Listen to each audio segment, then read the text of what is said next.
Friends, இந்த chicken noodles பாருங்க, பார்க்கவே எவ்வளோ சூப்பராக இருக்குது. டேஸ்ட் பார்த்தீங்கன்னா அந்த அளவுக்கு சூப்பராக இருக்கும். நீங்கள் கடைக்கு போனால் கூட இந்த அளவுக்கு டேஸ்ட்டாக செய்வாங்களா என்னன்னு தெரியாது. நீங்கள் ஒரு டைம் வீட்டில் செஞ்சு பாருங்கள், திரும்ப திரும்ப இந்த மாதிரி செஞ்சு கொடுப்பீங்க. சட்னி செஞ்சு கொடுத்துலாம், நீங்கள் ஸ்கூல் போகிற பிள்ளைங்களுக்கு லஞ்ச் பாக்ஸ் சாப்பிட செஞ்சு கொடுத்துருக்கலாம். டேஸ்ட்டும் அந்த அளவுக்கு சூப்பராக இருக்கும், சட்னி வேலை முடிஞ்சிடும். இன்றைக்கி நம்ம சூப்பரான சிக்கன் நூடுல்ஸ் தான் செய்ய போகிறோம். எப்படி செய்யலாம்னு பார்க்கலாமா? Hi friends, welcome to Kerala சமையல். இந்த கேரளா சமையலில் சிக்கன் நூடுல்ஸ் தான் செய்ய போகிறோம். வாங்க எப்படி செய்யலாம்னு பார்க்கலாம். சிக்கன் நூடுல்ஸ் பண்ணுறதுக்கு நான் சிக்கனை 250 கிராம் சிக்கன் எடுத்திருக்கேன். நல்லா குட்டி குட்டியாக அது வருங்க. எந்த அளவுக்கு நல்லா குட்டி குட்டியாக கட் பண்ணிருக்கோம் பார்த்தீங்களா? குட்டி குட்டியாக கட் பண்ணிவிட்டு மஞ்சள் தூள் உப்பும் போட்டு கழுவிட்டு தண்ணியை வடிகட்டி எடுத்து வந்திருக்கேன். 1 டேபிள் ஸ்பூன் மிளகாத்தூள் சேர்த்துக்கோங்க. 1 டேபிள் ஸ்பூன் உப்பு சேர்த்துக்கோங்க. 2 டேபிள் ஸ்பூன் கார்ன்ஃப்ளவர் சேர்த்துக்கோங்க. அது கூடவே 1 டேபிள் ஸ்பூன் இஞ்சி பூண்டு பேஸ்ட் சேர்த்துக்கோங்க. அது கூடவே பிஞ்சி ஃபுட் கலர் சேர்த்துக்கிறேன். நான் வீடியோவாக சேர்த்துக்கிறேன். நீங்கள் வீட்டில் பண்ணுற மாதிரி இருந்தால் குழந்தைங்களுக்கு சேர்த்து கொடுத்துக்காதீங்க, அந்தளவுக்கு நல்லது கிடையாது, சேர்த்துக்காதீங்க. இப்போ சேர்த்து கொடுத்துட்டு கை வச்சு இந்த மாதிரி நம்ம சேர்த்த மசாலாலாம் சேர்ந்து வர மாதிரி சிக்கனில் பிடிக்கிற மாதிரி இப்போ நல்லா கலந்து கொடுத்துக்கோங்க. இப்போ பாருங்க, மசாலா போட்டு நல்லா கலந்து எடுத்துட்டோம். இப்போ பார்க்குற எந்த அளவுக்கு நல்லா கோட்டாக இருக்குது பார்த்தீங்களா? இந்த மாதிரி மசாலா தேய்ச்சி கொடுத்தீங்கன்னா பொரிக்கும் போது டேஸ்ட் அந்த அளவுக்கு நல்லா சூப்பராக இருக்கும். ஒரு 10 நிமிஷத்துக்கு மாற்றி வச்சுக்கோங்க. சிக்கனில் உப்பு காரம் எல்லாம் பிடிச்சி அதோட டேஸ்ட் இன்னும் நல்லா சூப்பராக இருக்கும். மாற்றி வச்சுக்கோங்க. நூடுல்ஸ் வேக வைக்கிறதுக்கு நான் பாத்திரத்தில் தண்ணி வச்சு தண்ணி எந்த அளவுக்கு நல்லா கொதிக்க ஆரம்பிச்சிச்சு பார்த்தீங்களா?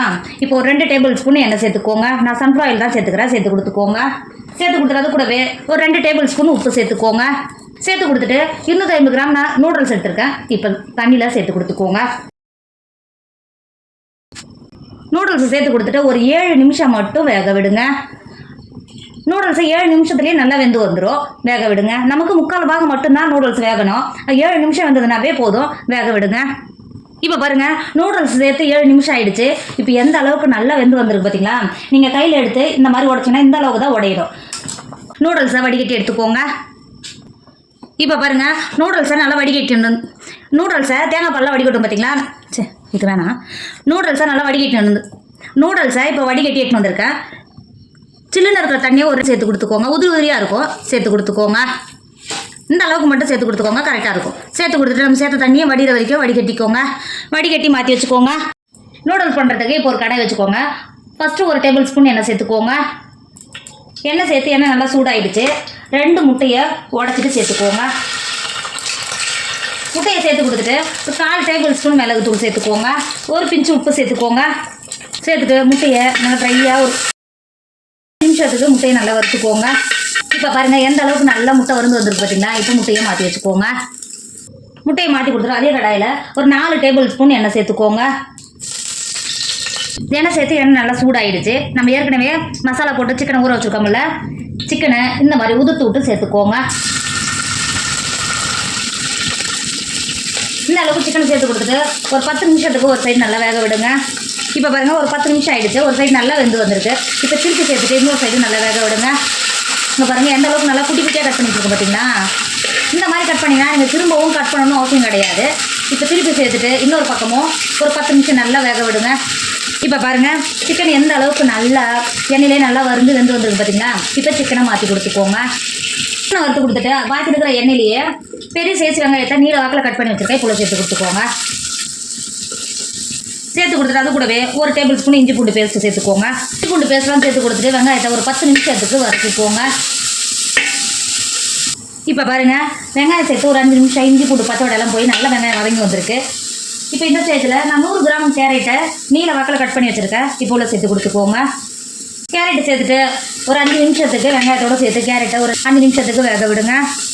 பாருங்கள், கேரட்டு சேர்த்து ஒரு 5 நிமிஷம் வெங்காயத்தோடு சேர்த்து நல்லா வதங்கி வந்திருக்கு. இப்போ இந்த ஸ்டேஜில் நான் 150 கிராம் பீன்ஸை நீல வாக்கில் பொடியாக கட் பண்ணி வச்சுருக்கேன். இப்போ சேர்த்து கொடுத்துக்கோங்க. அது கூடவே பெரிய சைஸ் குடமிளகாவை நீல வாக்கில் கட் பண்ணி வச்சுருக்கேன். இப்போ சேர்த்து கொடுத்துக்கோங்க. குடமிளகா எந்த அளவுக்கு சாப்பிட்றீங்களோ அந்த அளவுக்கு உடம்புக்கு நல்லது, சேர்த்து கொடுத்துக்கோங்க. சேர்த்து கொடுத்துட்டு அது கூடவே மீடியம் சைஸ் கோஸை பொடியாக எடுத்து கட் பண்ணி வச்சுருக்கேன். இப்போ உள்ள சேர்த்து கொடுத்துக்கோங்க. சேர்த்து கொடுத்துட்டு அது கூடவே 2 பச்சை மிளகாயை பொடியாக கட் பண்ணி வச்சுருக்கேன். இப்போ சேர்த்து கொடுத்துக்கோங்க. சேர்த்து கொடுத்துட்டு நம்ம சேர்த்த வெஜிடபிள்கெல்லாம் 1 டேபிள் ஸ்பூன் உப்பு சேர்த்துக்கோங்க.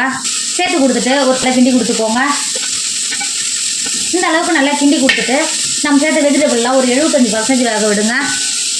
இப்போ பாருங்கள், நம்ம சேர்த்த காயெல்லாம் எந்த அளவுக்கு நல்ல 3/4 பாகம் நல்லா வெந்து வந்துருக்கு பார்த்தீங்களா? இந்த அளவுக்கு வெந்து வந்தாவே போதும். நம்ம வேக வச்சு மாற்றி வச்சுருக்கோம்ல, நூடுல்ஸை உள்ள சேர்த்து கொடுத்துக்கோங்க. இங்கே பாருங்கள், எந்த அளவுக்கு நல்லா உதிரி உதிரியாக இருக்குது பார்த்தீங்களா? இங்கே பாருங்கள், இப்போ உள்ள சேர்த்து கொடுத்துக்கோங்க. சேர்த்து கொடுத்துட்டு 1 டேபிள் ஸ்பூன் சோயா சாஸ் சேர்த்துக்கோங்க. அது கூடவே 1 டேபிள் ஸ்பூன் சில்லி சாஸ் சேர்த்துக்கோங்க. அது கூடவே 1 டேபிள் ஸ்பூன் டொமேட்டோ கெச்சப் சேர்த்துக்கோங்க.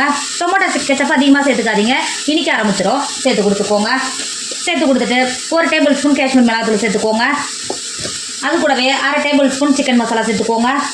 சேர்த்து கொடுத்துட்டு அது கூடவே 1/2 டேபிள் ஸ்பூன் சாட் மசாலா சேர்த்துக்கோங்க. சேர்த்து கொடுத்துட்டு 1 டேபிள் ஸ்பூன் மிளகுத்தூள் சேர்த்துக்கோங்க. கொடுத்துட்டு நம்ம நூடுல்ஸை நல்லா கிண்டி கொடுத்துக்கோங்க. ஒரு 5 நிமிஷத்துக்கு நல்லா கிண்டி கொடுத்துக்கோங்க. நம்ம சேர்த்த மசாலாவோட சேர்ந்து வர மாதிரி நல்லா கிண்டி கொடுத்துக்கோங்க. ஃபோர்க் வச்சு கிண்டினீங்கன்னா உங்களுக்கு ஈஸியாக இது மாதிரி கிண்டுறதுக்கு வரும். இங்கே பாருங்கள், இந்த மாதிரி ஒரு 5 நிமிஷத்துக்கு நல்லா கிண்டி கொடுத்துக்கோங்க. இந்த அளவுக்கு நல்லா கிண்டி கொடுத்துட்டு நம்ம சேர்த்த மசாலாவோட ஒரு பச்சை வடை போகிறதுக்கு ஒரு 10 நிமிஷத்துக்கு வேக விடுங்க. இப்போ பாருங்கள், ஒரு 10 நிமிஷம் எந்த அளவுக்கு நல்லா மசாலாவோட பச்சை வடை போய் உதிரியே வந்துருக்கு பார்த்தீங்களா. இப்போ இந்த ஸ்டேஜில் நம்ம ஏற்கனவே வறுத்து எடுத்து வச்சுருக்கோம்ல சிக்கனை உள்ளே சேர்த்துக்கோங்க. அது கூடவே நம்ம வறுத்து மாட்டி வச்சுருக்கிற முட்டையும் உள்ளே சேர்த்துக்கோங்க. ஒரு கைப்பிடி அளவுக்கு ஸ்ப்ரிங் ஆனியன் கட் பண்ணி வச்சுருக்கேன் வெங்காயத்தால் இப்போ உள்ள சேர்த்து கொடுத்துக்கோங்க. சேர்த்து கொடுத்துட்டு நம்ம சேர்த்த நூடுல்ஸ் நம்ம சேர்த்த சிக்கனை எல்லாம் சேர்த்து முட்டையோடு சேர்த்து நல்லா கலந்து கொடுத்துக்கோங்க. இப்போ பாருங்கள், இந்த அளவுக்கு நல்லா கிண்டி கொடுத்துட்டு நூடுல்ஸ் ரெடி ஆகிடுச்சு, இறக்கிக்கோங்க. இப்போ பாருங்கள், நம்மளோட சிக்கன் நூடுல்ஸ் சூப்பராக ரெடி ஆகிடுச்சு. இதோட டேஸ்ட் அந்த அளவுக்கு சூப்பராக இருக்கும். நீங்கள் ஹோட்டல் கடைக்கு போனால் கூட இந்த அளவுக்கு டேஸ்ட்டாக செய்வாங்களா என்னன்னு எனக்கு தெரியாது. அந்த அளவுக்கு டேஸ்ட்டு சூப்பராக இருக்கும். நீங்கள் வீட்டில் குழந்தைங்க செஞ்சு கொடுத்தீங்கன்னா திரும்ப திரும்ப செய்வீங்க. டேஸ்ட் அந்த அளவுக்கு சூப்பராக இருக்கும். கண்டிப்பாக நீங்களும் வீட்டில் ட்ரை பண்ணுங்கள்.